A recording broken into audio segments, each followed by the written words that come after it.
Good evening. Good evening.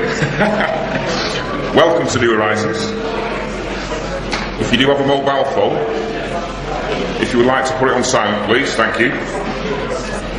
Right, a massive welcome back to Tony Topping with the surveillance state beyond Snowden.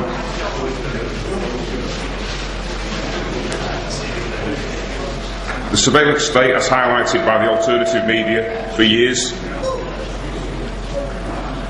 then distilled, spilled and splashed all over the papers via Snowden and others, is a splendid demonstration of maximum government. The Nazis had a human informer network, as did the Russians. Here, electronics and cameras of all descriptions do the same, but more efficiently. Tony tonight alleges far more than just movements, internet preferences, spending and emails are trawled and stored. His research uncovers sinister evidence of mind control on individuals and general public and psychological warfare using exotic technology and being used on innocent people. Please welcome Tony Topping.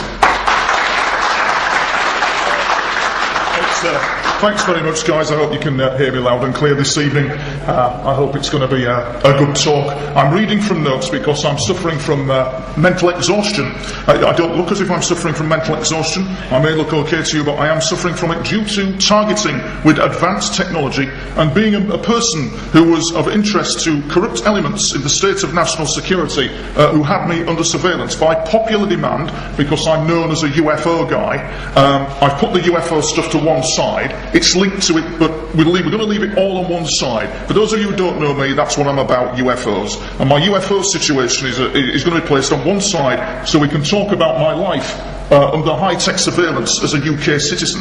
And recently I was on a programme on Channel 4 that was broadcast a few weeks ago, and once again they turned up, and I love just getting involved and I suppose, just getting involved with it all. But what was interesting about the broadcast was it said in the press release that I'm one of these guys who thought that he was targeted by the government and might still be. Well, this is my story of not being targeted by the government, but being targeted by elements of the states that are corrupt.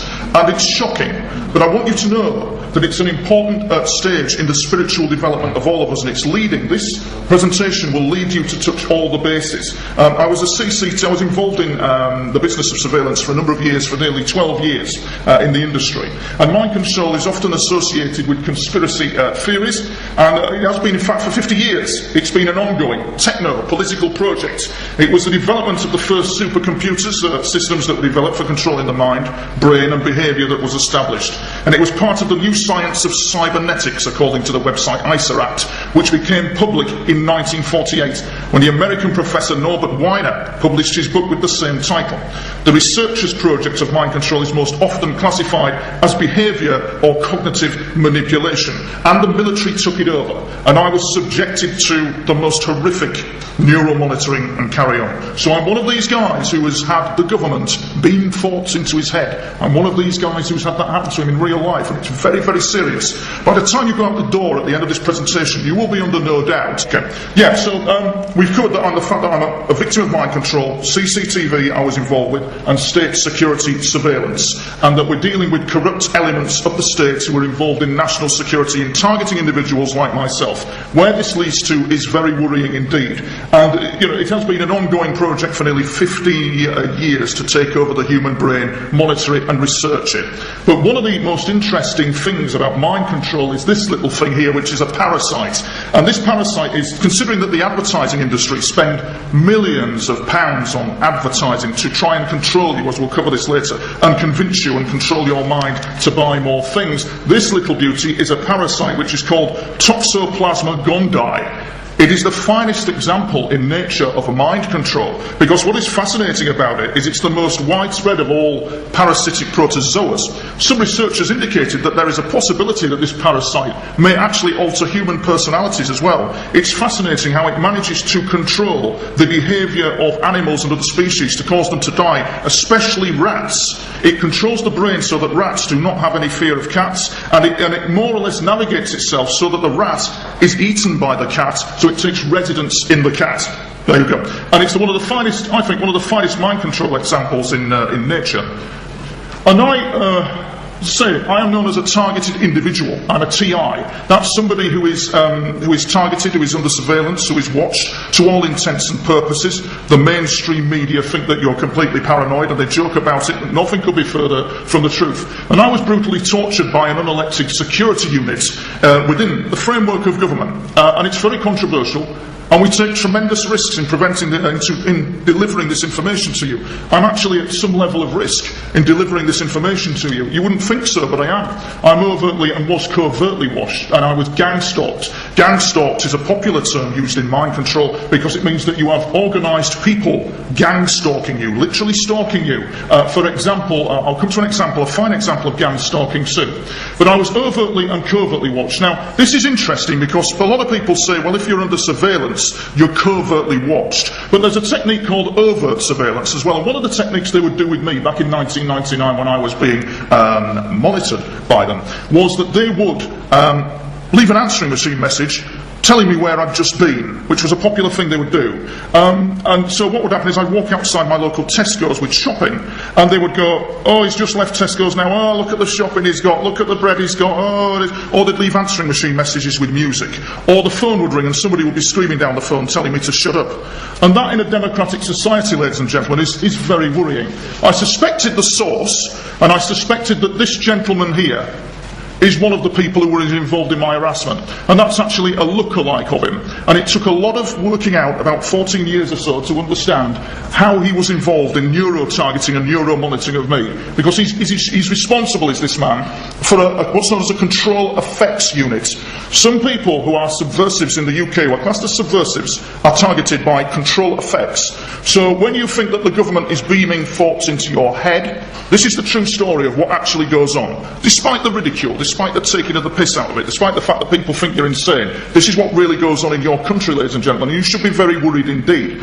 And so this man, he's a mock-up of an actor called, forgotten his name, but it's from the film Smoking Aces, and he looks like a character in that film called Gerald Digo, and somebody's just adjusted it, made it up, and it looks the spitting image of him. And this was because he was causing, this man was throwing technology when I slept. I was asleep, and what would happen is during the night we would end up with a situation where I was deprived of sleep, and we'd have situations going on where it developed, the technology was such that you would have drilling and head stabbing going on. So what would happen, there was one situation that occurred when I was asleep, and next minute I know this high technology comes into my awareness, that's all I can describe it as in simple terms, and it starts to do its thing on me. And that thing was very sinister, because what the technology is capable of doing is altering you neurologically, and the signalling system is capable of vibrating in cohesion with bodily frequencies to cause a load of problems for you. And so drilling in the head and stabbing was the most, sensations were absolutely horrendous, while the body was relaxed in sleep. If you've seen the movie Psycho, where there's the shower scene, that's exactly what they did. And it was an artificial simulation. It was very advanced military technology that they were testing on me. And also what is most hideous as well is involuntary muscle movement. So suddenly that can happen, even with mind control if you're targeted. Suddenly you have no effect on your muscle movement, and that can cause a lot of problems, and that has caused problems for me. In fact, only last night I was targeted.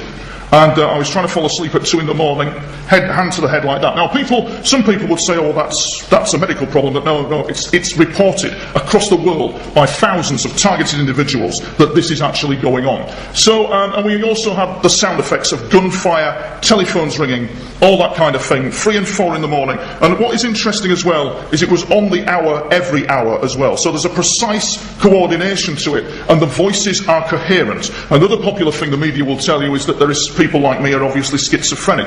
What they don't realise is that it was coherent, full speech, and they were testing weapons technology of some description on me. And so it's known as control effects, and it's very sinister. In fact, it's more classified than the atomic bomb. And its problems, the problems of trying to get this into the public domain, or of the victims involved, it's similar to the atomic bomb. When the victims of mind control challenge governments and organisations, they're more or less similar to the atomic bomb survivors, say, or atomic bomb people who've been tested by atomic weapons. They more or less say, oh, there's nothing to worry about, we're not guilty, we're not responsible. And control of your mind is a classified military capability, which can also be defined as psychological warfare also. You'll be surprised as we go on into the presentation, I'm going to show you some things about that as well. And research on mind control is played down. It's played down a lot in the media. The various media articles in the public domain indicate that the research is far too complex. We've only gone this far with it. We can't really map the brain. The mind is too complicated to understand. Look very closely on the internet and you will discover there are various patents out there, as we'll see later, where this technology has existed and is going absent without leave upon you, the public. And it's a very dangerous and sinister matter. It really is. And its origins and techniques, I think, the mystery religions of ancient Egypt, Greece, India, Babylon, helped lay the foundation for occultism. It certainly did. And it means hidden knowledge. And one of the earliest writings given in reference to occultism and mind control is the Egyptian Book of the Dead. It's a compilation of rituals, explicitly describing methods of torture and intimidation to create trauma, because that's what it's all about. It's about trauma-based mind control. And I'm a survivor of trauma-based mind control. It takes balls of steel to confront such individuals, find out where they are, what they're doing. It takes a lot of doing to do that. I think you'll find the Jason Bourne films in the Bourne Identity with the third trilogy gives a very fine example of the scene on Waterloo Station where the CIA are after the Guardian journalist and they're after Jason Bourne. And there's a very good example of a psychotic mindset of the people that are going after him, because that's what it is. It's completely, the individuals behind this are psychotic, they should not be doing what they're doing, and it's a crime. But we'll come to that later. And it's interesting that during the 13th century, the Roman Catholic Church increased and solidified its dominion throughout Europe with the Spanish Inquisition. And Satanism survived this period of persecution, deeply entrenching itself under the various veils of various esoteric groups, because mind control, ladies and gentlemen, is satanically driven. There is a satanic element, a very dark and sinister element to the mind control situation. A cursory glance on the internet will show you this. If that wasn't enough, you probably don't know, and you wouldn't know, that the very first mind control machine was something developed in 1801 by somebody called the Heirloom Gang. And what it is, that's an example, ladies and gents, of an early mind control machine. It's a mind control machine that is called an heirloom, and it targeted, even in the 1800s, a political activist called James Matthews. This poor man suffered horrendously. Just to give you some quotes here of what was going on from the research I've looked at, just to share with you. Mr. Matthews, are you acquainted with the art of talking with your brains? It is affected by the means of a magnet. This is in 1801. This is a documented thing. And the machine they had developed for this purpose, the heirloom, it would combine recent developments in gas chemistry with the strange force of animal magnetism or mesmerism, and it incorporated keys, levers, barrels, batteries, sails, gas retorts and magnetic fluid. And it ran on a mixture of foul substances, including the discharges of fluid excreted from substances that were not very pleasant, say no more, and it was designed to deliver thoughts, feelings and sensations directly into Mr. Matthews' brain. And there were many modulation techniques, even in 1801, many modulation techniques, many ways of transmitting the signal to him. And these were described as event workings, one of them. Another one was called fluid looking. Another one was called stone making. And another one was called fly talking. They sent him completely barking mad. And you can see that the terminology I used previously was something called control effects. So even back in 1801, we can clearly see that this technology was available. What is fascinating is that he believed, just go back again to that, this man, Mr. Matthews, actually believed that there was a global conspiracy, even back then, by the Jacobean. That's what he believed, and that's why he went into the lunatic asylum called Bedlam. There you go. Very interesting. So, really, the origins of mind control began, probably, I would say, in the UK, in about 1882. And it formed into something called the Tavistock Institute in 1921. It's commonly known as the shock troops, how they psychologically spin the media, manipulate the media, how they psychologically manipulate you to make decisions, how they use this mind control technology to alter you, to make you go against your own will. And there were some very deep, sinister people involved in it as well. And by the 19th century, Great Britain and Germany was recognised as the primary geographic areas of Illuminati control. It then should be little surprise to know the first work in behavioural science research was established in England in 1882. A machine was established in 1801, as we saw then. And while much of the early medical and psychiatric techniques involved in mind control were pioneered at the Kaiser Wilhelm Institute in Germany. So the Tavistock Institute set up in 1921 to study the breaking point of human beings. Kurt Welling, a German psychologist, became the director of the Tavistock Institute in 1932. And that was about the same time that Nazi Germany was increasing its research into neuropsychology, parapsychology, and multi-generational occultism, which is a very interesting thing indeed. And it progressed to an exchange of scientific ideas which was taking place between England and Germany. In fact, Russia and Germany worked very closely indeed in a place called Volsk. And what they did, they were doing joint operations between 1920 to 1927 in the development of psychotechnology weapons, known as psychotronic weapons. I know, ladies and gentlemen, I've been the victim of one for 5 years. I'm still getting hit now. We don't know, people like me actually don't know how long we've got on this mortal coil.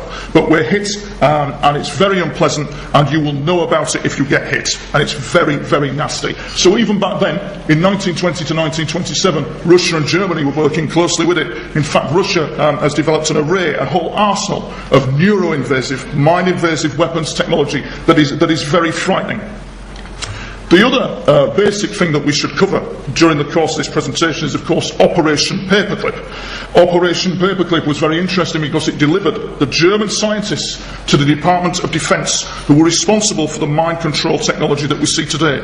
My targeting would have had its origins, and the technology they used on me would have had its origins within Operation Paperclip. This form of Nazism descended into our intelligence services, into NASA, into the military. What you've got is this very sinister, therefore corrupt operation that is currently going on.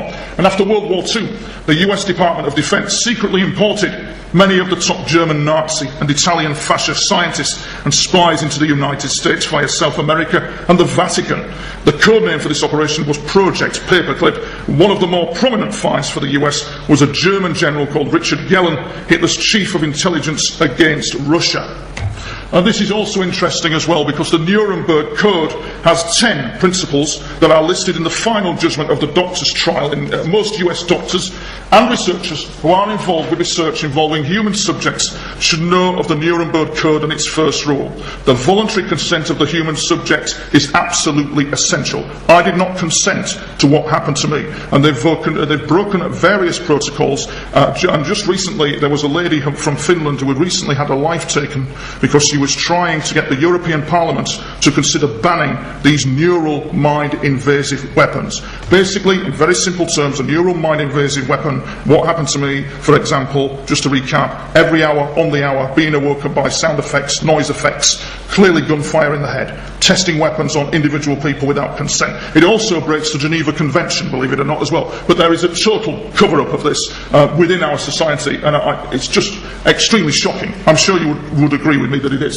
These two guys, these shitsters here, it is interesting to know from what I've read that if you mention or look for Richard Helms on the internet, that they can, somebody's room would place a cookie on your computer because you've been looking at him. This man, this monstrous man called Richard Helms, the head of the CIA, was actually responsible for various operations, and he had a great influence over mind control and the CIA, and basically covering it up, because when the Board of Inquiry in America came to look at what the CIA was up to with mind control, he burnt all the documents, he got rid of them. And this is the man, Gehlen, on the left, who actually shaped the various projects and the National Security Act of 1947, which is probably, that legislation has probably led us to this unaccountable monster that we see today, which is frankly shocking. Just take you through some of the operations that the CIA did to try and get an edge on the Russians. We've got various projects that they were involved with, and it's all to do with invasion of the mind via any means possible, to generate covert assassins via LSD, to traumatise people. We've got, for example, Project Bluebird, which was approved by director Alan Jules in 1950. Its objectives were to prevent unauthorised extraction of information from enemies by any known means, and investigate the possibility of control of an individual by application of special interrogation techniques, and investigate memory enhancement, establish defensive means for preventing hostile control of agency personnel. You will note in the Jason Bourne movies that he was the subject of something called Blackbriar. During the films you will see that he was the subject of an operation called Blackbriar, where they erased his identity, and hence the Bourne identity, from the films, and that's what they did. They were capable of doing so, capable of doing this with this technology. Project Bluebird was named Project Artichoke, which evaluated offensive uses of interrogation techniques, including hypnosis and drugs. And I must say, ladies and gentlemen, if you were mentally ill, it's easy to experiment on you because it's plausible deniable. It's very plausibly deniable that somebody somewhere isn't doing the things that I've said, because, oh no, they wouldn't do that. Well, they would, and they do, and it's very evil. And this is what happens. So it's fully plausible deniable. And as I say, when Richard Helms gave a denial to the Senate about all this that was going on, and it has a sinister background in the illegal experimentation of people, especially MKULTRA. MKULTRA, as you can see, stands for mind control, ran from the 1950s to the 1960s, and its most published is LSD experiments on non-consenting citizens, and the scope of MKULTRA did not stop there. I would suggest that I was probably the victim of some kind of very bizarre and advanced MKULTRA style operation within the UK. It's obvious the translation from the German word control into English is control, as we can see there. That's because it's had its background, the mind control. It has its background in the, they're on to us, microwave targeting. It has its background within the concentration camps of Germany. Something went bang behind there. I think we're okay. Yeah. So it was established to control human behaviour. And under MKUltra, people were radiated, they had electroshock psychology, psychiatry, sociology, anthropology, graphology, and harassment substances in a paramilitary way was delivered to them. Admiral Stansfield Turner, the director of the Central Intelligence Agency, testified that the CIA had secretly supported human behaviour control research at 80 institutions, including 44 colleges or universities. Let me tell you a story now. Let me tell you a story just before we go to the next slide. This is interesting. Recently I gave a talk at a conference. Let me get my water. I recently gave a talk at a conference a few months back. For some reason, the organiser decided, I don't know why, that I was going to share a hotel room with a very well-known and prominent guy who I won't mention, who claimed that he was involved with MI6, who claimed that he was drug running for this, claimed he was a bodyguard, claimed this, claimed that, claimed the other. I'm not going to mention his name, but I'm going to just tell you a little story. So we ended up in this hotel room due to some sort of cock-up with the bookings. The hotel was full, and I ended up sharing a room with him. This man claims that he'd been targeted by non-invasive technology. He's recently been in the papers, and he's been put in a lunatic asylum, which is a shame. Mental institution, he's been sectioned and all that kind of thing. But what was interesting was, just as we were going to sleep, he got hit and I got hit at the same time with involuntary muscle movement, and it was not a coincidence. And this poor man was sleeping like as innocent as a lamb, and he suddenly went boom, and I suddenly went boom, both at the same time. And I knew what had hit me. It was involuntary muscle movement via targeting, but he didn't. And it's shameful and tragic what happened. And the trouble is with it is that you run the risk, when you're coming out with this in the general public, that you do run the risk under Terrorism Act's freedom of speech laws that are breached, Articles 9 and 10 of human rights that could be breached, you do run the risk of being sectioned and placed in a lunatic asylum. And the problem with it is that if you're placed in a lunatic asylum, and a lunatic asylum is the wrong word to use, if you're placed in a mental institution, then you are at their mercy, because these people operate in that area as well, and they did a very good job at it. And so I worry for this poor man and his safety and where he's going to go. I'm sure you might know who he all is. And it's actually thanks to the work of Kathy Morgan, who did some excellent research. Look her up on the internet, Kathy Morgan, who did some excellent research on the United Kingdom and its links with MKUltra. Of course, we've said that MKUltra is about illegal LSD experimentation, mind control technology developed in the concentration camps by Mengele and others, which has its background.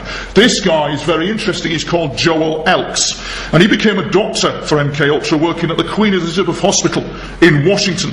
And he established a program of a treatment, a massive LSD centre in Birmingham Hospital in the UK with Rockefeller funding.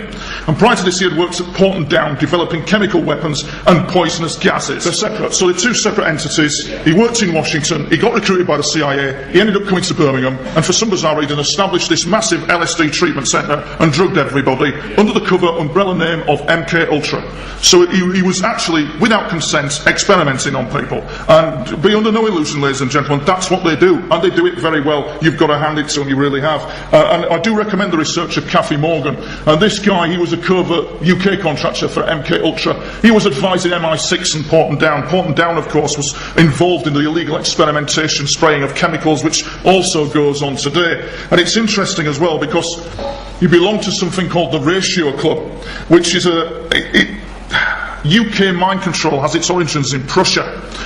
Because our education system, the American and the British one, also has its origins in Prussia. In Prussia, the education system is one of the top line, the top of society get the cream, the lowest of society are treated like scum. On the internet, there's some photos on the internet of children being dragged along by horses as part of an education system from Prussia. And the mind control for trauma-based mind control was also developed by Pavlov with his dogs, where he could actually erase the traumatized memories of animals through experimentation. So it's very nasty. And these techniques developed into a cybernetic agenda. There were various conferences to do with cybernetics, as we see today. It was developing into something that we see as transhumanism, where the mind becomes part mechanical, part biological, which has its very sinister connotations, and very vulnerable areas of the population. Very vulnerable people were subject to barbaric experiments. I know I was. For example, can you imagine, ladies and gentlemen, somebody ringing an alarm clock in your head every hour on the hour to tell you to go to the toilet? You see, normally with people I'm met with a dumb silence. When I just challenge you with that, your mind can't accept it. Your mind just cannot accept that that is what is going on, and it is what's going on. And there were people responsible for it as well, and I will go to the grave probably not getting justice for what happened to me, because I'm a victim of it. I know what it's about, and it took a lot of, it's barbaric and it's cruel. For example, feeding plutonium to retarded children. These gentlemen.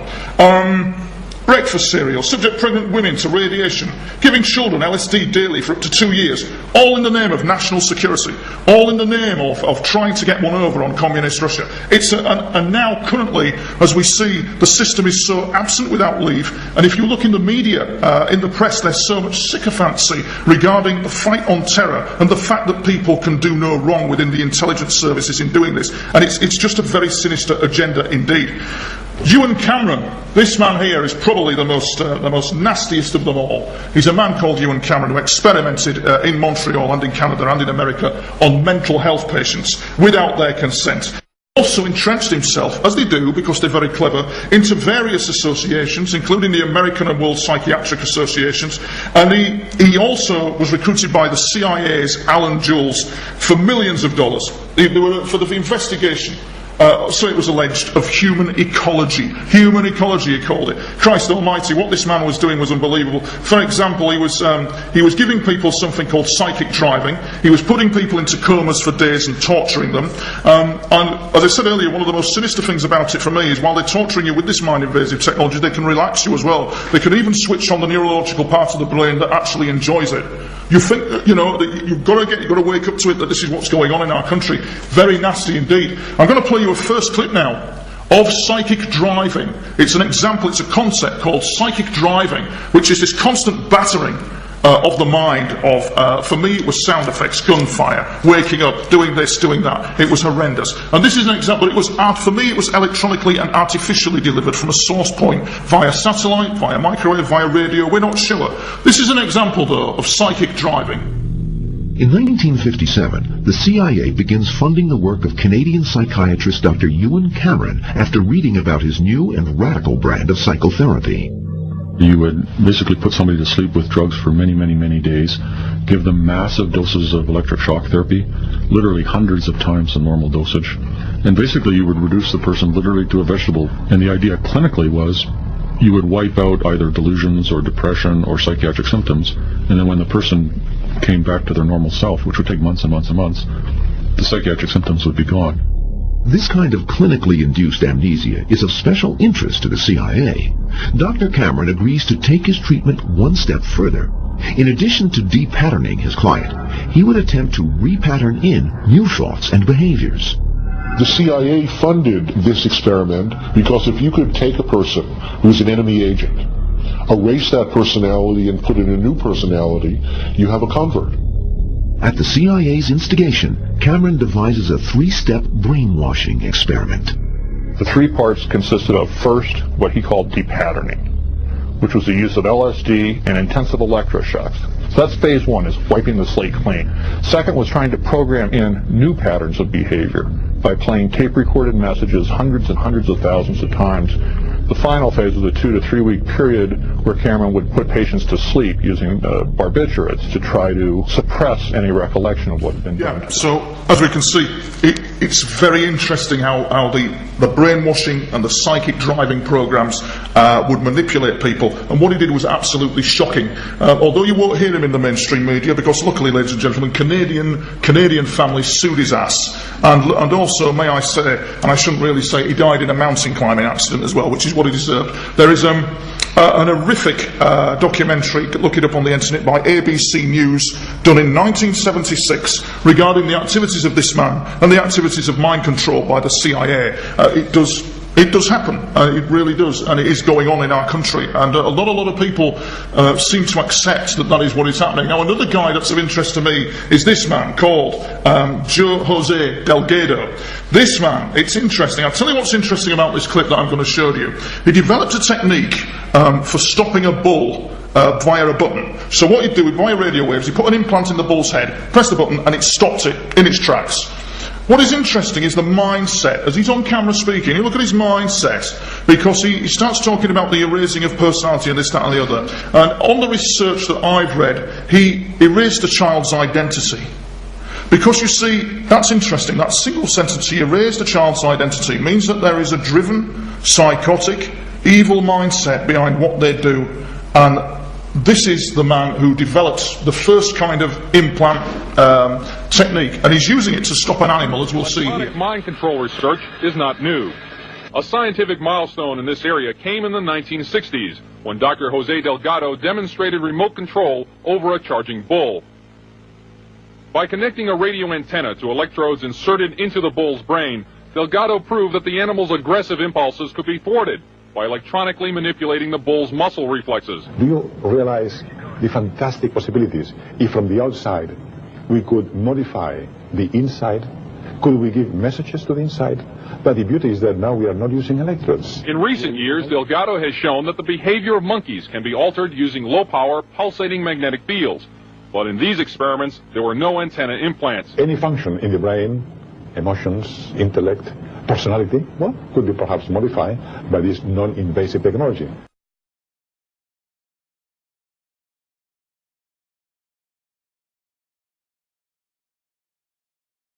The moods of mental... What is interesting about that is, did you hear the spin? So far, it roughly said, I think I heard, so far has not been developed any further, really. Oh yes it was, and oh yes it has been, and it was in 1976 as well. There's this sinister kind of engine driving it to invade your mind, and there's a critical spiritual tipping point with it, which I'll come to later on in the presentation. That's what I feel that is going on. In fact, it says from a notes here that Dr. Delgado remotely stimulated the brain of an 11-year-old boy and managed to temporarily confuse the child of his sexual identity. Because there's this driving element of psychotic behaviour within the people who have developed this technology, and it's coming for you. And there's no paranoia about this. It's sinister and monstrous in its complexity. I say this because this is probably, for me, one of the most sinister mind control operations that is still ongoing today. I know, because I've been part of it. I lived for 5 to 12 years in hell with it all, and I've survived. I'm a survivor of Monarch mind control. I'm a survivor of mind control. And Project Monarch is known. Probably still is classified top secret today. Nobody necessarily knows what's still going on with it, but you will see it in pop symbolism. You will see monarch symbology everywhere to control the human mind. Very sinister. It's not necessarily linked to nobility, and the trauma, as we'll see, is associated with a flying butterfly. The name monarch is defined with the context, it is defined with the context of royal nobility, but rather refers to the monarch butterfly. And when a person is undergoing trauma induced by electroshock, a feeling of lightheadedness is evidenced as if one is floating or fluttering like a butterfly. When they were hammering me with Monarch, with this boom boom effect, they had me relaxed. So I wasn't lightheaded, but I was relaxed. While they're traumatising the mind, getting in there with it, it was absolutely filthy. It's a filthy, dirty, disgusting business, ladies and gentlemen. And it's a form, Project Monarch, when they developed it, is, it could be best described as a form of structured disassociation and occultic integration in order to compartmentalise the mind into multiple personalities within a systematic framework. In other words, they divide your mind and can actually trigger it in any way they wish. That could be to assassinate somebody. That could be to do something wrong. That could be for me to walk in front of you and drop my trousers in front of you. Oh my God, no. But you see what I'm getting at. It's very serious. The triggering of it is very serious. And it's in order to compartmentalise the mind into multiple personalities. It's normally satanically related. It's usually included into Kabbalistic mysticism, and it's performed with the purpose of attaching a particular known demon or group of demons to the corresponding split personalities. Of course, most skeptics would view this as simply a means to enhance trauma within the victim, negating any irrational belief that demonic possession actually occurs. Now, I assure you, ladies and gentlemen, there is a demonic element to it. There is a satanically driven element to it. It's extremely sinister. What happened to me, I'll spare you the details, but it was satanically driven. And as we can see, those people there, all pop stars, are doing the old one-eyed symbolism routine. That's in our pop culture on photos. They haven't got a bloody clue what that means. They have no idea at all what that means and what consciousness, what spiritual energy they are drawing in by doing those gestures. It's power. It's actually power, and the wrong kind of power as well, as we can see. And so Project Monarch was about traumatising the personality. It's named after the monarch butterfly. And it starts as a worm, as we can see here. It starts as a worm, an undeveloped butterfly, and after cocooning, programming, it merges into a butterfly, which is the monarch mind control slave. A cursory look on the internet will tell you that a lot of pop stars are under some type of monarch mind control. There's a lot of symbolism in the pop videos, and we could, the body and soul, the mind is actually sodomized. I cannot describe it to you, ladies and gentlemen, other than the fact that the mind is sodomized. Now, it's interesting when I say that, because I'm keeping the energy in the room up. Normally, many years ago, when I gave a first lecture at the very first UFO conference in 2005 about this, the whole energy in the room dropped because I was getting into the vibe, the negativity of it. I was going with the negativity. I'm trying to keep my energy up. It's important that you keep your spirits up with all this, keep high with it, because they will royally fuck you over, frankly, with this technology as they did with me. I'm sorry to have to say that, but that's what happened. So yes, so you become a monarch mind control slave. Your personality is split. And in other words, as this man did to me, a file, an altar, is created through trauma, repetition and reinforcement. The victim is slave, the master is God. Now this gentleman who was doing what he was doing to me, and it's not him in the image by the way, was, as I say, doing all kinds of things, including waking me up on the hour, every hour, to go to the toilet when I was asleep. It was very bizarre, but what would happen is you'd hear the effect kick into the mind, and suddenly you'd wake up and you were wanting to go to the loo. Or they'd make you urinate in your sleep. You feel as if you were urinating in your sleep. Very sinister technology. And on this particular evening I was wandering into a local pub with a friend many years ago, and this man, that's where I got the description of him from, wandered into the pub with a co-compatriot, and I walked past him, and he was watching me, and he said the words, "I see he's off to the toilet again," to his colleague. And his colleague said, "Why won't Anthony communicate with us?" And because I'm known as Anthony with them.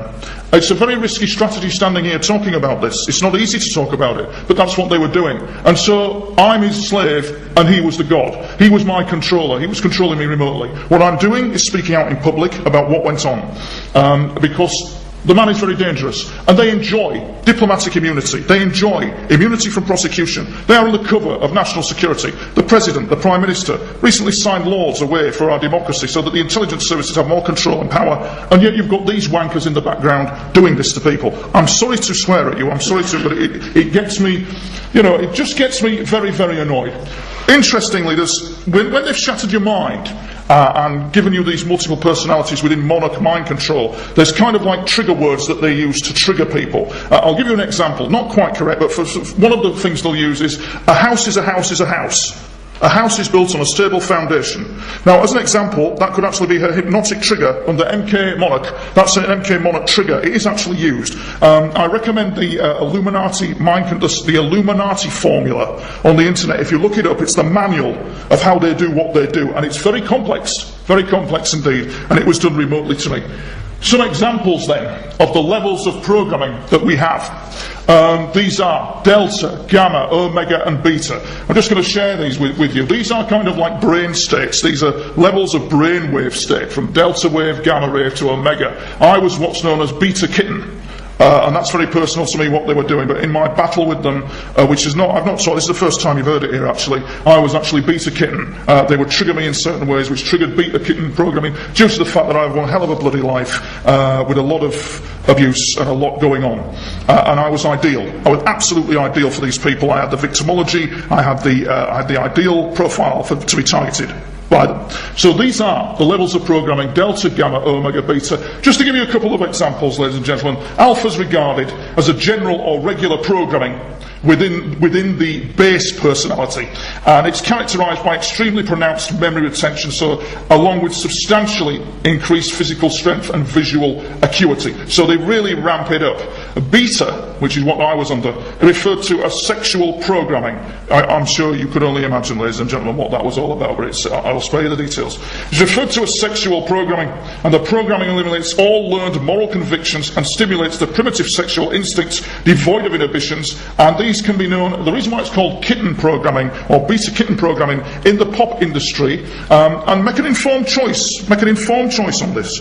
It doesn't necessarily, mean that it's all correct, but you need to make an informed choice on it. In the pop industry, there's a lot of beta kitten programming female pop stars with the leopard print, characteristic leopard print photos, Disney World ears, all this kind of thing, the bunny ears, all this kind of thing, all to do with beta kitten. Recently there was a pop star in the media who I think was sectioned within a mental institution for claiming that somebody had implanted something in her head and was causing mind control for her. And it would be known as beta kitten programming. Delta is actually known as the killer programming. It's like the Jason Bourne kind of movie that you see. He would be under delta programming. And theta is considered the psychic programming, which is a combination of what happened to myself as well.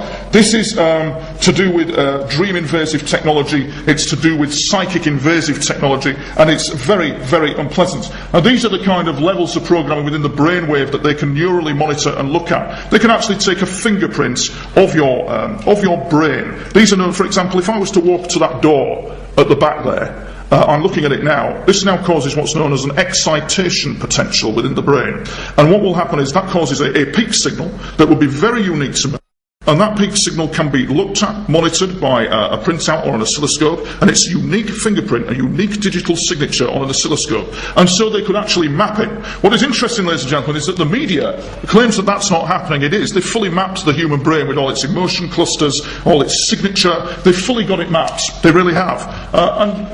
These are some typical Monarch victims. As we can see, there's somebody called Candy Jones, who was a very well-known victim of Monarch mind control. She was one of the first documented case of a Monarch secret agent. She was called Candy Jones, and she portrays her 12 years of intrigue and suspense as a spy for the CIA. Jones, whose birth name is Jessica Wilcox, apparently fits the physiological profile as to be one of the initial experiments or human guinea pigs under the government's scientific project MKULTRA. I would also suggest Marilyn Monroe as well, probably beta sex kitten programming with Marilyn Monroe, I would suggest, is also deserves a cursory look up on the internet as well. We can see also that the most publicised case, and I do recommend her book Transformation of America, is Kathy O'Brien. It was a true life story of her being a CIA slave, and on the back cover it emphatically states on the book, it actually reads, Kathy O'Brien is the only vocal and recovered survivor of the Central Intelligence Agency's MKULTRA Project Monarch mind control operation. I can actually say that I'm a survivor of it as well. What happened to me was absolutely unbelievable, and I got through it because you have to make a stand against these individuals who are doing this to people. You really do. And there's an interesting thing that I would recommend to you as well, called The Mind Controllers by Dr. Armin Victorian. Dr. Armand Victorian's material I highly recommend to you. And there's a very famous mind control case called the Verneys, about the Verneys in Kent. A guy called Anthony Verney, who was subjected to, well, I mean, he worked for the Good Food Guide. He was an editor on the Good Food Guide. And one day he ended up going to do some washing up, and he heard a buzz. This microwave, low-level hum, and his wife got it, and he got it, and it was very sad. I'll just read out an example of one of his logs about him being targeted by this technology, dated the 27th of the 12th, 1983. It says here, it's impossible to get much sleep in the early hours. A big escalation at 3:50 a.m. in noise and vibrations and a loud humming. Activity with light goes on and off. Flying tiaras, are they? Says he. At 5:45 a.m, the noise and vibrations increased still more, and with a faster beat. The flying tiaras appeared again, flying from west to east as before. So what this poor man is under horrific experimentation of some description. Even the ground was actually vibrating. And unfortunately his wife Dora Verney died in March 1996. We suspect that all this actually sadly made her pass over, and Anthony Verney passed away. The saddest part of all is that he checked into a psycho-geriatric ward against the advice of his family and friends, apparently in the hope that he would get relief from what he still perceived as microwave pollution. And I'm constantly stalked by mental exhaustion. It's a lack of sleep. It's quite horrific when you are targeted. It really is. So I think that just takes us up to the break, ladies and gentlemen. I think we've had enough just to fill your boots so far. Go on. Are there any preventative measures you can take, like Faraday cage? Yes, Faraday cage, yes there is. There's the Faraday cage, you can use that most effectively. There are a lot of effective countermeasures on the internet, including the tin foil hat, which, you wouldn't believe it, a tin foil hat, you know, when they talk about the tin foil hat brigade, yeah, a tin foil hat is the most effective use. There's also some guys in America who've developed tin foil sleeping bags, but really, as the US Air Force pointed out in a report called The Mind Has No Firewall, the technology that I was up against, the mind has no firewall. For me, it targeted the subconscious, it targeted the visual acuity areas of the brain, so that my imagination, my mind's eye, was owned by somebody else remotely, which is very sinister, isn't it? I'm sure you would agree. Yeah, terrifying. How the hell I'm stood here saying it so, I don't know, so brazenly. It's probably the product of just sheer fight against what was happening. It's Orwellian, it's disgusting. But it's a spiritual thing. There's a spiritual tipping point, which I'll talk about at the end of the presentation. So I think that's it for now, ladies and gentlemen. If you want to take a break, ask me any questions, feel free. Thank you. Yeah, hi. Anyway, yes, back, and thank you very much. It's an honour to speak to you and realise the level of information and how switched on and awake people are. We've gone through the fact that I'm a victim of mind control.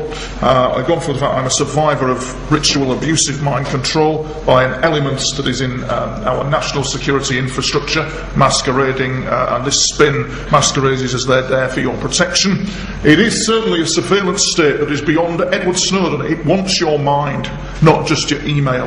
Controversial of me, it is to say. And we're just going to go into now, as this presentation progresses, we're going into the areas now of understanding a bit deeper that will make you under no illusion where you go out this door that you are being manipulated by exterior forces. And one country in particular that has some fascinating insights into this is Russia, as we'll see later. And these are just some typical symptoms of mind control, as we can see. And, for example, manipulation of emotions, transmission of specific commands into the subconscious, visual disturbances and visual hallucinations, ejections of words, numbers into the brain via electromagnetic radiation waves, harassment, stress symptoms such as helicopters flying overhead. Those of you who were at my presentation on Saturday to do with the UFO stuff will see the incident that I had with an unmarked helicopter, which I've shown at St Anne's many times, but that did happen. And when they filmed me with that helicopter, they were doing something known as MAS-INT, Measurements and Signals Intelligence Analysis, which was kind of like part of the harassment and part of the mind control. But if you're there on Saturday, you'll probably see that. They're the symptoms that we suffered, and this is Aaron Alexis, who was a victim of mind control. Aaron Alexis left behind two short phrases on the side of the shotgun used in the massacre. One of the messages scratched into the gun's metal reads, "Better off this way." The other is more cryptic, "My ELF weapon." Investigators don't know what the etchings mean. ELF might be a reference to extremely low-frequency radio waves used by the Navy to communicate with submarines. It may also, though, relate to a strange incident which happened 6 weeks ago in Newport, Rhode Island. Alexis complained to police that stalkers were using a microwave-type machine to send vibrations into his body. Newport investigators took a report and gave it to local Navy police. It apparently was never passed up the chain of command. After the Newport episode, Alexis sought help at 2 hospitals operated by the Department of Veterans Affairs.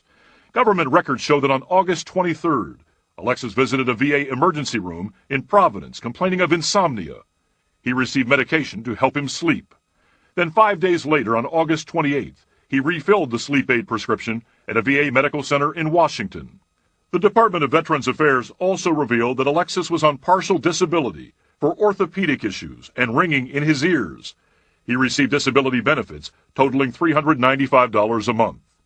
His family has claimed that Alexis had also sought and received treatment for mental health issues, but the VA said it had no record of Alexis receiving that kind of care. In a statement, the VA said he never sought an appointment from a mental health specialist. Now, the FBI still does not have a motive for the shooting, Scott, and investigators say so far they found no clear connections between Alexis and any of his victims. Bob Orr in our This Washington. man was in the US Navy, who also have had its fascinating incidents to do with the development of mind control. And he went on a shooting rampage with a gun because it is claimed people were beaming voices into his head. He went to the police, he went to mental health services, nobody could help him, which is highly typical and very predictable. And it had on it my ELF weapon. It scratched on the side of his gun, my ELF weapon, and I think it was "This is my voice." My ELF meaning electro low frequency. So I believe strongly that this man was targeted. These random events of shooters going on the rampage are not random when you think about the technology that is out there to do this, which has been clearly evident in what we've seen tonight, even at a very basic level, touching all the bases of the basics. And one shocking story, of course, that I think is absolutely shocking is this lady called Rowney Kildee. Has anybody heard of Rowney Kildee? Yeah, okay. Rowney Kildee was a former health minister for Lapland within the Finnish government, and she passed over in February of this year. She was trying to get the European Parliament to work on a banning of these disgusting neuro-invasive weapons, to which America, and even Britain for that matter, is rather conveniently avoiding the issue. They don't want the public to know that they've been illegal, that people have been illegally experimented on with this technology without their consent. As far as they're concerned, such people are tinfoil hat-wearing loons. Ridiculous, but there. And this poor lady did a hell of a lot of work. I highly recommend her work on mind control, and she unfortunately was radiated, so she claims, by something. Somebody somewhere was using a radioactive weapon on her, killed her within 4 days. According to her friend, she turned up at a Norwegian hospital, not a Finnish hospital. The story goes that she was allergic to morphine, but they gave her morphine anyway. And she really was speaking out against all this, and she was a victim of electronic harassment. She was a targeted individual. She was also part of the overt and covert gang stalking. Gang stalking is defined as a criminal phenomena, which happened to me, referring to a group of loosely affiliated people who, in an organised and systematic manner, relentlessly invade an individual's life on a continuous basis to an extreme degree as part of their lifestyle. And that can get very nasty indeed, because what you've got is people casually. For example, a few years ago, I went to King's Cross to do a presentation, got off the train at King's Cross, and this woman, immaculately made up with somebody else, with another woman. She was blonde, the lady was brunette, and this other woman with the brunette hair was smiling at me like this, with this inane grin on her face, as they sometimes do. And this other woman walked past me, laughed with me, because it's darkly comical, you've got to laugh. She walked past me, the blonde woman, and said, "Yes, he's on a mobile phone at the moment." And this other woman with her was looking at me and grinning like this. And that is an example of overt surveillance, of letting you know that there's something going on. Now, what happens with the targeted individual like myself is that your mind takes nearly 3 to 4 days to register. Did that really happen? And it did happen, but your mind isn't quite great. I was actually poisoned. I was very ill with a bad tummy on that trip, which I don't know whether it's connected, but that's what happened to me. But it's that kind of mindset of your mind not being able to comprehend what's going on. I know during the course of harassment I went to a local pub with some friends years and years ago, and once again these two people walked in the pub, these two jokers, not connected with the previous people who I spoke about. When I left the pub I was followed outside by the woman and the man, and the woman turned around to me, who I didn't even know, and in a foreign accent said, "See you later, Anthony." In a foreign accent. And that's very interesting that there is a foreign connection, because NATO and its allies in some elements are heavily involved in experimentation in mind control. So I was targeted by a covert group of individuals, I do believe. And I say, what it's about is the actual mindset of the brain not registering what's going on, perhaps until 3 to 4 days later. As Ronnie pointed out, just to cover some basics here on where this implant technology is leading, they were once 1 centimetre, which they are, sometimes bigger, and now they're no longer silicon but gallium arsenide, and can be delivered in many ways, which they can, via a handshake, for example. That's a popular one. According to Rowney, a Finnish official in the military was offered an actual chip via a handshake. They could just put it on his hand and then it would go, and so on and so forth. So the implant technology has actually changed. Now in the media, in the mainstream media, this is all spinned out as to be for your benefit, to help the disabled, to help victims of injury walk again, to heal the blind, to heal the sick. It's actually sinister military developments behind the scenes with no protocols and no oversight that is going on. And I know because I've been a victim of it. And it's really the first time I've actually spoken out in public. One of the popular things that will happen is that they rigged, and they did under MKULTRA and the CIA's illegal experimentation on people, they actually rigged the statistics of mental health manual known as the DSM-V. They actually rigged it with these psychiatrists, as they are called. They actually rigged it so that anybody coming out with such remarks would be labelled as mentally ill, paranoid, schizophrenic, and it is of course easier to experiment on the mentally ill. Very easy, because there's covered there. And they altered it without knowledge or consent. In the UK they also altered it as well. And so that anything that you would come out with would be classed as a mental illness. So this kind of topic that I'm talking about is defined as a mental illness by the very people who created the technology, under psychiatrists like Ewan Cameron and others who infiltrated psychiatric associations so that it had plausible deniability. That's what it's all about, plausible deniability. It's a shocking technology. In fact, these are just some examples, ladies and gents, of how advanced this technology was several decades ago, but yet is cunningly played down by the media. In 1974, there was invention by Robert Malik for brainwave monitoring. It was a patent granted in 1976 for the defence contractor Dawn and Magollin, which is very interesting. Here's another one here. Moreover, experiments conducted over 30 years ago at Stanford Research Institute showed that basic mind reading from EEG readouts was possible, revealing the existence of non-symbolic language of brainwave patterns. The media reports that, and they have done, as it's too complicated for the brain to be mapped. It's far too complex, we're not there yet. You kid yourself. The patents were there in the 1970s. And in 1970 there was a Pentagon report, the agency report said that it will likely be possible in several years to induce sounds and words directly into the brain, bypassing the ears, as well as to use combinations of frequencies and other signal characteristics to produce other neurological effects. So you can see that how far it's come. And just some categories, just some broad terms of where this is developing. There's some term, nano, for example, is a brain-machine effort that will require nanotechnologies in order to make the required experimental measurements and to implement devices for both receiving brain electromagnetic signals and transmitting signals back to the brain. Another category of development is bio. This is a highly biological neuroscience effort which requires detailed understanding and measurements of the brain's electromagnetic activity. It requires significant measurement protocol, which it does. When I had the incident with the helicopter, it's very interesting. When this incident with the helicopter happened, which I've shown at St Anne's many times, there was a modus operandi of it. When it filmed me, it's green unmarked, but he was side on. So he's side on there, and then he came round and he had to be side on to me because he was actually taking measurements. He was actually taking his measurements, so he had to be side on to me. He wasn't horizontal, he wasn't that way to me, he was that way, and then he was that way. He had to be. It was a unique signature of the helicopter as it was filming me on whatever they were doing. Quite frankly insane, I know, ladies and gentlemen. Another one is called cognitive. This effort, by its very nature, will directly affect the cognitive aspects of the individual by externally applied electromagnetic fields, by implanting information for the individual. These are kind of the terms of development that they're working on at the moment, and I think that people need to... This is a typical media spin, all played down in the media, which is also very shocking. As you can see, they used rat neurons to learn to fly a jet.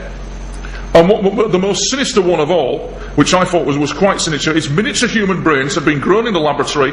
As is typical, any negative implications or reasons to worry for this were minimised, which is typical, while possible therapeutic uses were highlighted. Thus, this breakthrough of one day disembodied brains will learn to fly drones in the media is used to be hailed as a great opportunity to understand developmental defects. And though the writer, as is quoted here, does not mention the spectra of what the future might hold, the reader is reassured that research in primitive territory is continuing. But they're not sure where it's going. And of course, low-intense ultrasound developments, they spun that one in the media as well as being able to help people. But there again, when you look closely at the military patents and the reports about it, it also can cause severe pain as well, which is what they have developed. They developed this in a very sinister way, and it's very shocking how it's creeping up on society in general. And the Department of Defense of the US, of the United States, actually deny that this is going on. There's an actual policy of active denial. In fact, if the authorities turn up on my doorstep and say, we want to investigate this, Mr. Topping, they're not there to investigate what happened to me. They're obviously there to cover up what was going on. That's how it works. That's the game. These people who targeted me won't be interested in what they did to me. They're only interested in how did that guy slip up in the pub and expose his cover. That's how the mindset works. That's how it really, really works. And I'm probably being very outspoken on the issue, but I think I need to be. The DoD maintained a policy that there is no proven biological effects for these weapons, only heating effects. So for electromagnetic weapons, they denied that there was no proven biological effects from this, only heating effects similar to a microwave oven. And the Air Force of the US officially declared the similar position. And these prevailing points have actually been firmly placed since World War II. This policy of deny. It's an interesting. President Vladimir Putin also invested millions of rubles into psychotronic mind weapon research, really developed it, to the point where he said that it could alter military ideology. It was welcomed as a great idea, that your mind could be invaded by the military was welcomed as a great idea. Somebody somewhere has conducted experiments on me, they'll have all the measurement, they'll have all the data, and job well done, move on. And that's what they did. And if you look at the research of Barry Trower, I think it's Barry Trower, T-R-O-W-E-R, he will state the same thing, that people are illegally experimented on as if it's perfectly normal to do so. And it's not acceptable in a democratic society. Not acceptable at all. This I found very interesting, and I did find it very interesting because I think it has consequences for the truth movement when you've got these lunatics knocking about, developing technology like this, known as the transcranial magnetic stimulation. And what will happen is that via radio waves, via certain types of technology, the aim of the program is to remotely disrupt political dissent and extremism by employing transcranial magnetic stimulation, or TMS, in tandem with sophisticated propaganda based on this technology.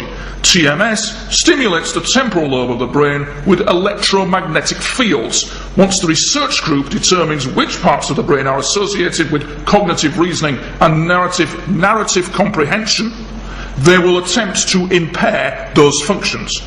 Once it's so, this is the kind of the technology that they're developing. Who makes the decision on that? Are you subversives for sitting here talking to me? Are you going to be targeted by this technology? It's an effort that the whole community, the whole country, whole nations must review and look at this and look at where we're going with it, because it has very sinister implications.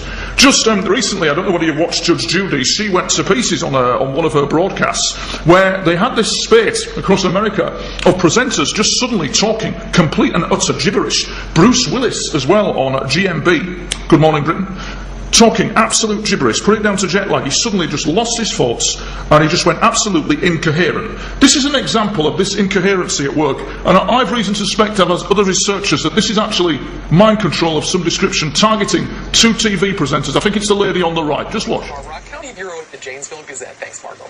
Well, Wisconsin has officially joined 25 other states in a lawsuit against President Obama's healthcare reform law. Attorney General J.B. Van Hollen says Wisconsin is the latest state, including Iowa, Kansas, Maine, Ohio, and Wyoming, to join Florida's suit. The states claiming the exorcist saw Unchesracho and play Bringwitz by health urgent. President Obama will head... Well, yeah, and what is even more sinister is that nobody bats an eyelid when this happened. And it's happened quite a lot across TV, across America, including Judge Judy and a few others, where they're actually going to pieces and uttering complete gibberish. It's very, very sinister indeed, and NATO's research into this area is known as is quite advanced, and there are various terms that NATO actually use. Of course, we all know in the media that NATO is there for the protection of its citizens. As its secretary recently said, they will have more ships on the sea, more planes in the air, more tanks on the ground, more war. Absolute bollocks. And this is what's going on at the moment. And it's interesting because NATO developed some serious research into gigahertz pulsed radiation frequencies and how it affected the human consciousness. To cut a long story short, they sussed out that it was actually to do with targeting the subconscious of the human mind and consciousness itself and how to manipulate it.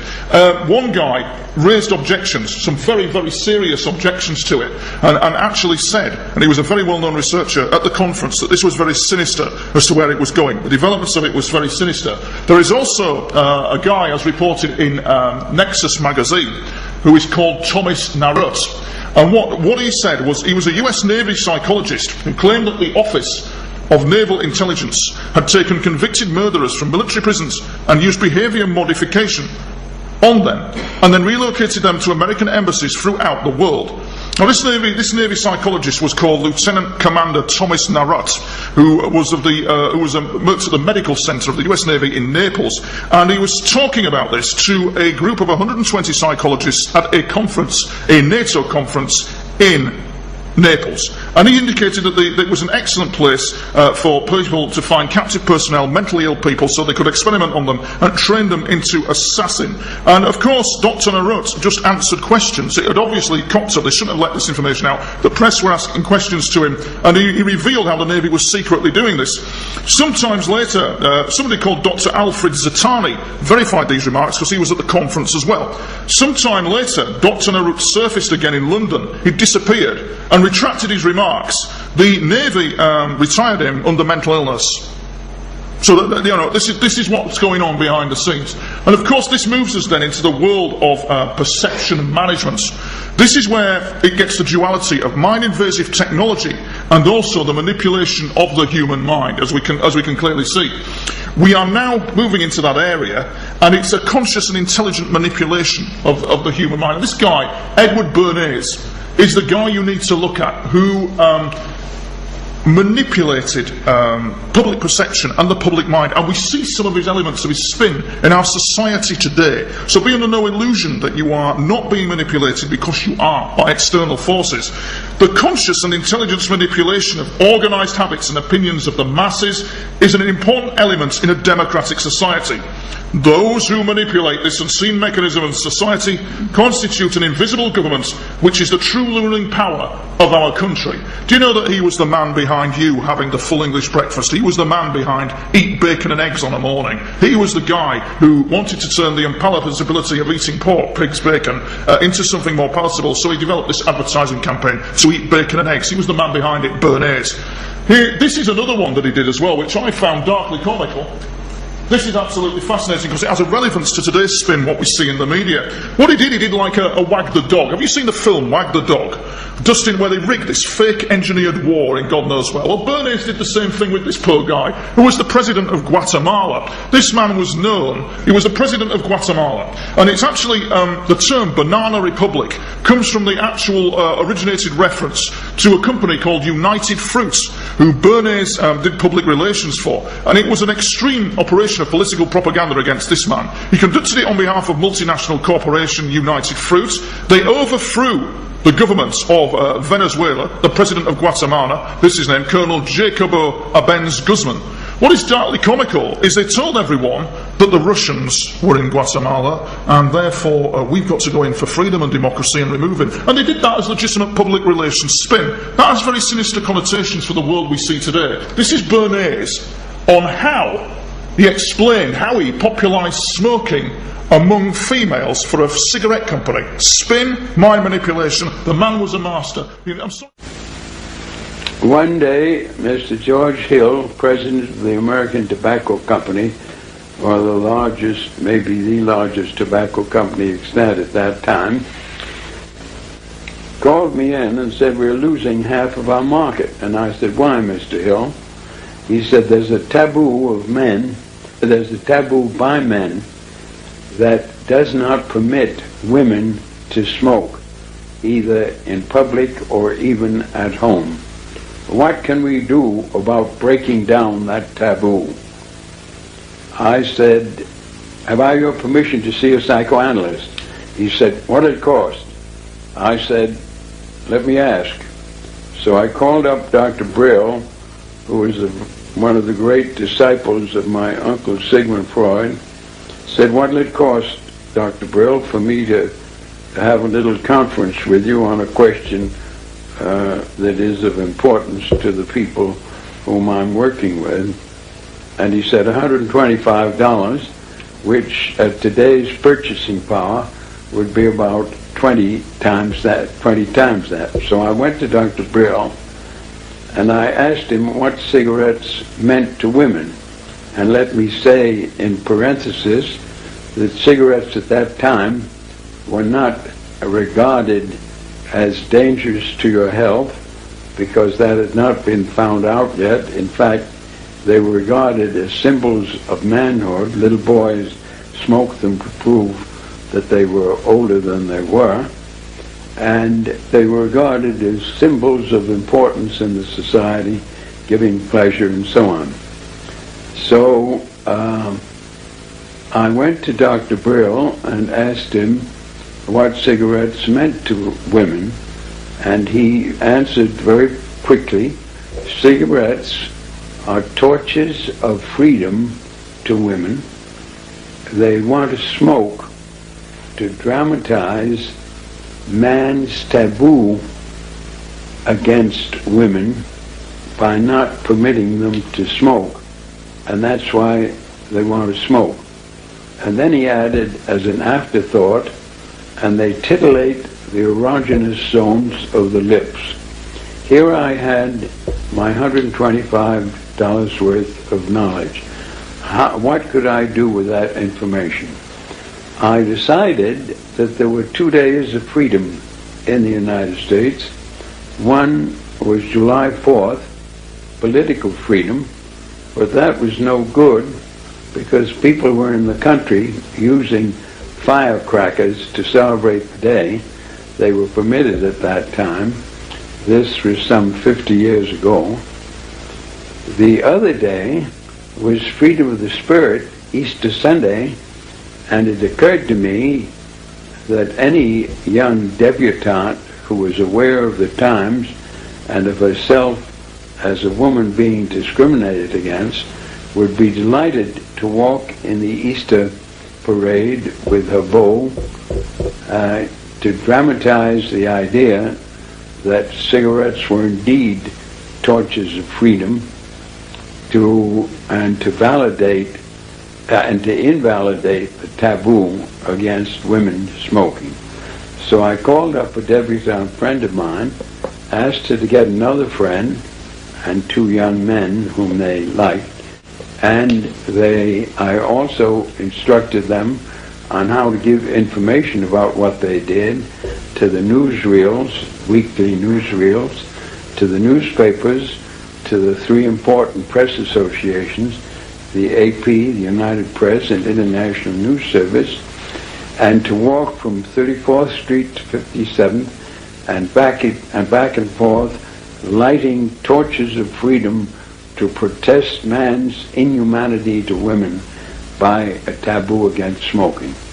Next morning, there wasn't a newspaper in the United States, even the New York Times had a front page story, debutantes light torches of freedom to protest man's inhumanity to women by a taboo against smoking, lighting cigarettes in their walk.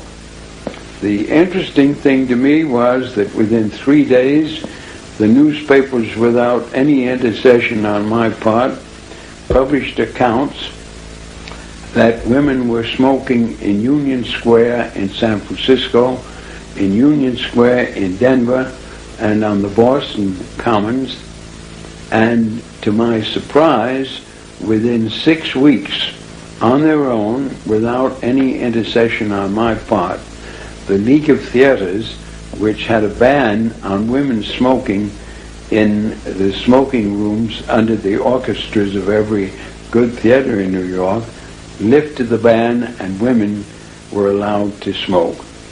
That obviously set a trend, and the Surgeon General's statement that cigarettes were dangerous to your health did not come out until about 30 years later.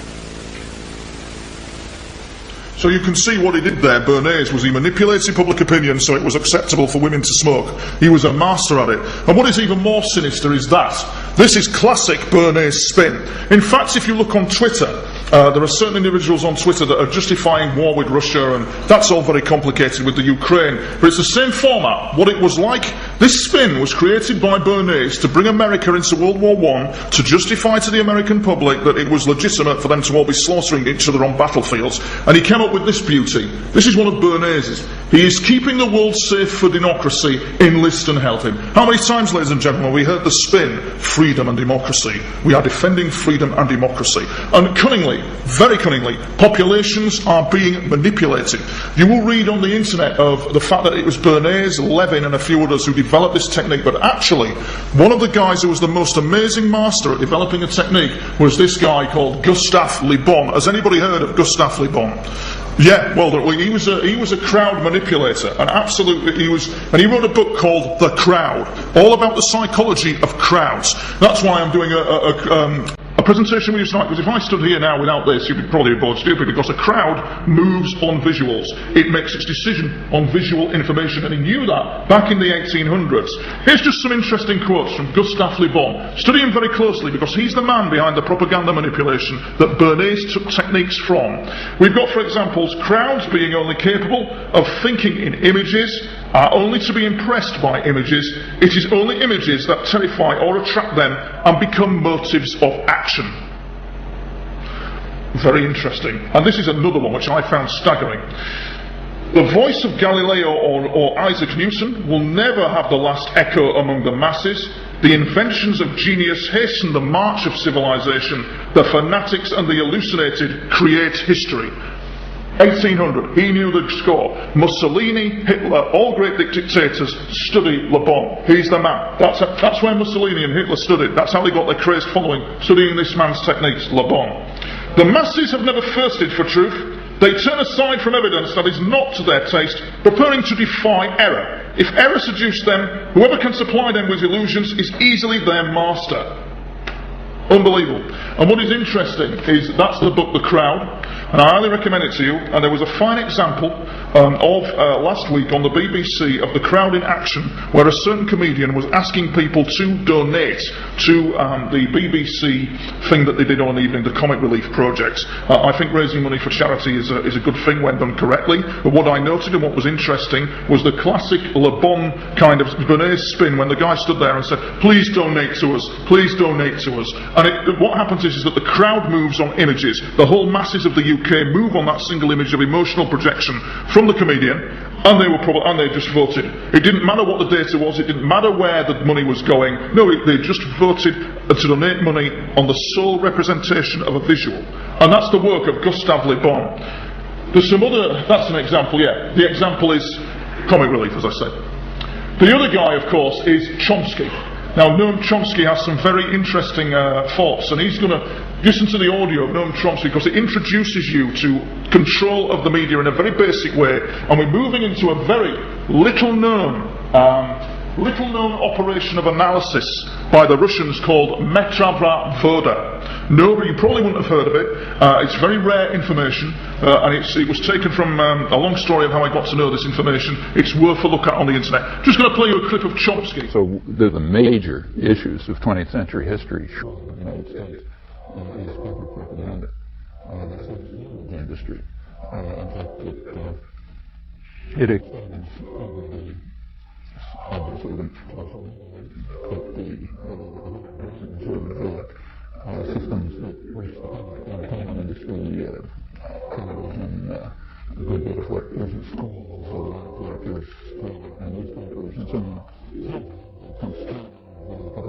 industry, which was established in this country in the century and sort of mainly in the 20s and now. And this industry, it's now spread over the rest of the world, but it's primarily here. Perfectly openly and consciously was to control the public opinion, as they put it. And the reason was that the public opinion was seen as the greatest threat to corporations. That's from early in the century. Business power was strong, but it's a very free country by competitive standards, and it's hard to put on state violence. It's not impossible, but hard to put on state violence to crush people's efforts to achieve freedom and rights and justice. So therefore, it was recognized early on that it's not necessary to throw people's minds. I should say that's not a new insight either. You can read it in David Hume and the Enlightenment, where it was already recognized and probably like the earliest standards of democratic revolutions in England in the 17th century was concerned with not being able to control people by force, and to therefore have to control them by the means, control them what they think, what they feel, their attitudes toward one another, and all sorts of mechanisms of control. Yes, indeed, leading to other methods of control. Now, there's one thing that we need to look to Russia, not because I agree with everything they do. Actually, Russia has probably a very ruthless media. If you criticise the government there, you're in big trouble with the Russian, if you're a blogger in Russia. 1,001 things that are going on there. But this is the man that you need to look at, a guy called General Petrov. Now, you may wonder why this guy, what's he got to do with everything? Well, the man was a genius. He had an encyclopedic knowledge, and I think his lecture's 3 hours long. He stands in front of a camera, which I couldn't possibly do, and I'm knowledgeable, and relates to you the manipulation of forces in the world, where it's all going, and how it all started, which is very interesting. So he's called General Petrov, and what it is, it's actually known as the public security concept, or the Metrava Voda. It is known as Deadwater, or the public security concept.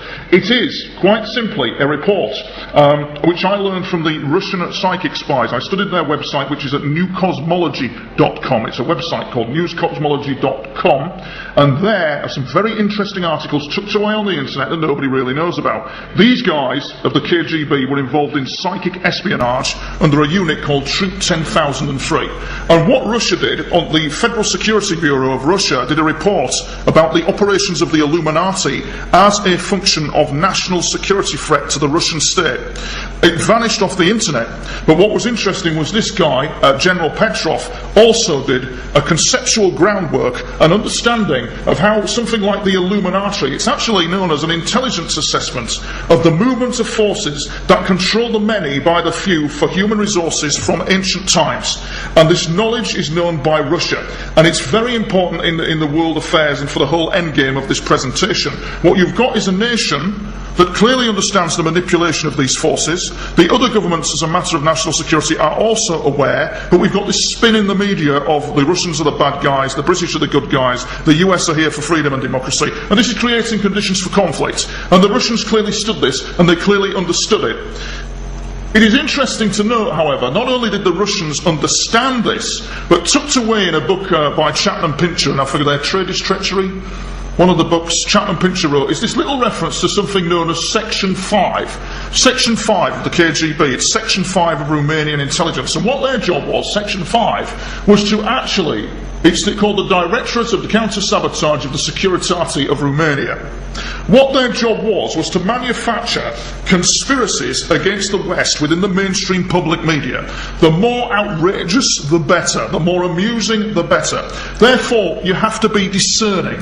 Not all conspiracies are conspiracies. Some of them are actually generation of foreign intelligence material by countries like Russia, Iran. And let us not... America, World War I with the spin, fighting freedom and democracy, they're no angels, nobody's any angel in this matter. Just to give you some examples, he published a book called Disinformation. One of the things they did was to destroy the reputation of good leaders to be developed, and he developed this into a high art and science.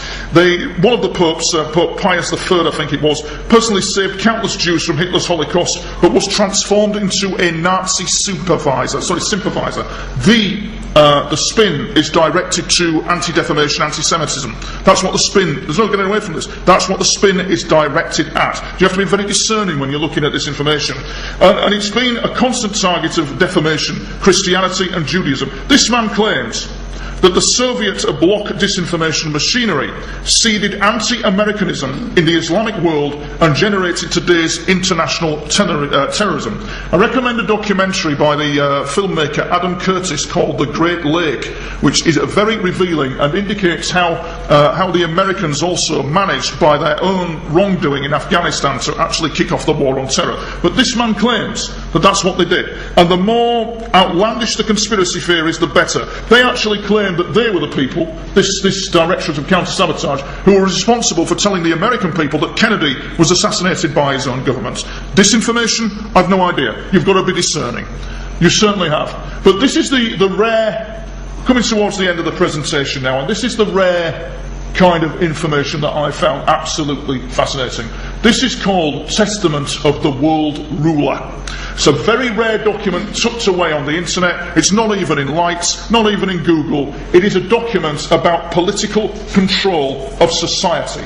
And it was possibly written in the 9th century, or possibly earlier, and it's actually an actual blueprint of control over populations and people. There's one of the first ones is there is a right, mighty has the right to use force. And what it is that you've got to remember the self-organisation is the best way to ruin any society. Even the mere promise of freedom, equality and brotherhood sow discord. Discord causes the need of terror, which is followed by dictator. Criminal elements are true allies of any political system which pretends to battle with evil. That is from that document there in the 9th century. It was the document of how to control people for the Babylonian political elites of the time. Another one that is coming to override the crowd, deprive its mind. Which is, I think, is just absolutely unbelievable. And this from the document. To start with, give freedom of speech to the representatives of the crowd, empty criticism discussions, and speech infighting. Break the habit of thinking, drawing minds away to give answers, to form needed wishes in the crowd and override them. You have to cause a lot of controversial opinions from different sides, as we see today. This inevitable controversy will disorientate the population. In the informational chaos, people will stop understanding each other. This was a blueprint from the 9th century for Babylonian rulers on how to rule over people. And this spin, this craziness, is transferred into our society and paradigm system of what we know today. And it's a rare document that I thought would be fascinating to share with you. Certainly it is a spiritual battle. For example, another classic from the Testament of the Ruler is this: you can win without battle. A classic one. To conquer the strong states, it is not required to make a war with them. At first you have to infect the states you want to conquer with the idea of freedom.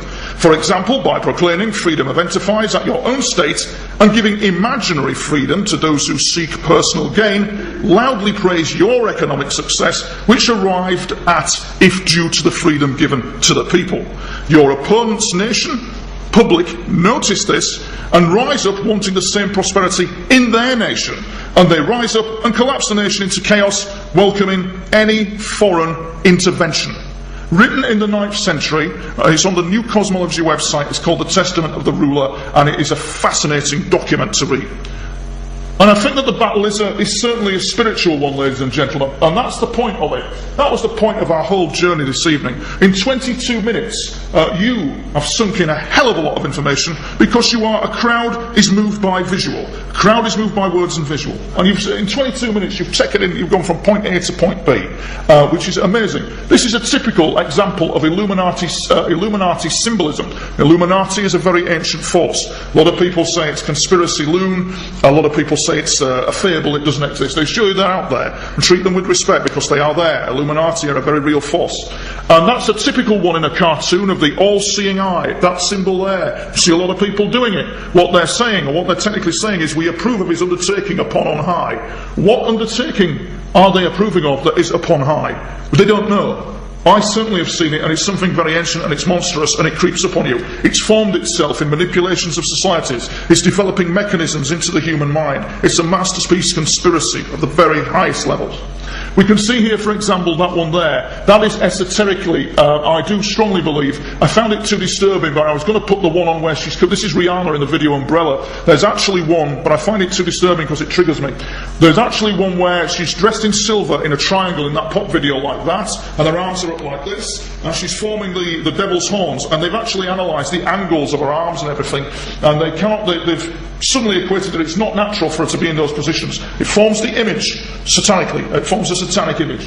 And here we see that this one, what you've got here is a dual kind of Monarch programming going on here. What you've got in terms of Monarch programming in mind control is you've actually got the white girl, the good girl, and then you've actually got this actual kind of ejaculative semen type thing coming straight at her, the grey darkness. It's symbolic, it's very symbolic, and it's in our pop videos. I could be wrong. Make an informed choice. Don't listen to what I say. Go away, make an informed choice on it. But I can guarantee what happened to me happened, which is why I'm stood now talking to you about it. And you see, it is a very, very esoteric memory stolen from humanity.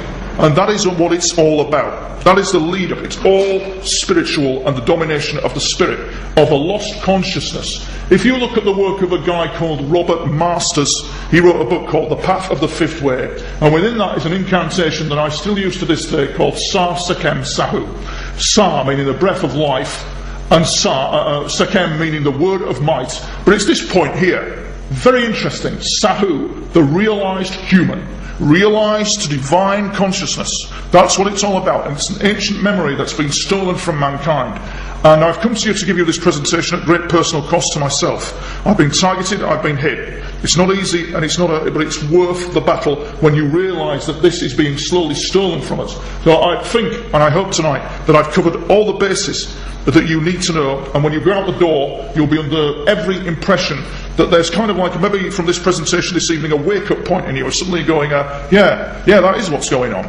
You are being manipulated as individuals, and as the public, you are being manipulated masterfully so.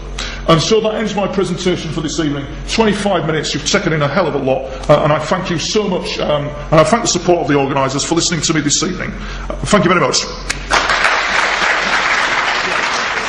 He was asking why did Edward Bernays go to the trouble of pushing on the population to have a hearty breakfast of bacon and eggs. He was the person who did that spin into the media that it was acceptable, and it was because some elements of the American population found it unpalatable, so he had to develop ways commercially to flog more stuff for this corporation, flog more bacon to the people, roughly. If you look on the internet, it will give a better explanation, but that's basically the gist of it. Any other questions? Go on. Yes, I do. Yes, there's evidence to suggest that they were. In fact, the Turkish president, prime minister, there was a recent issue with him as well, possibly being hit by something. So yeah, the technology is there, certainly is. No, there's no firewall, there's no protection. The mind has no firewall, so yes, it can be invaded. But the thing is it's certain personality types that they will target and hit who can be easily manipulated in some ways. So perhaps there is a point in what you say. As far as I'm concerned, there isn't any protection from the technology that, for example, Rowney Kildee had no protection at all.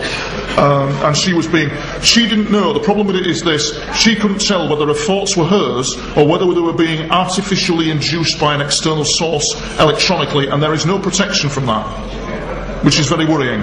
She didn't know, that poor lady did not know if her thoughts were her own or somebody else. Yeah, effective at protecting people, definitely so. On selling them, I've seen it, yeah, up in the States, tinfoil hat and all that kind of thing, yeah. Go on, yeah. Can mind control come through the elements of dreams? Yes. So vivid that you're actually there living. Yes. That's very advanced, but yes, and it can be very sinister because you think, it can be developed to such a way that you're actually, it's as if you're present here now, but you're in another reality. That's how far the technology's gone down. It's like a dream warfare. The film Inception is very revealing on that. I don't know whether you've seen it, but I recommend it to you. Inception. Sorry, beg your pardon. The film Inception, highly recommend it. A very real life on dream warfare and mind control, isn't it? The film, Leonardo DiCaprio's film Inception, definitely so. Have a look at it. Highly recommend it. I think that's it. Yeah, cheers, mate. Thank you.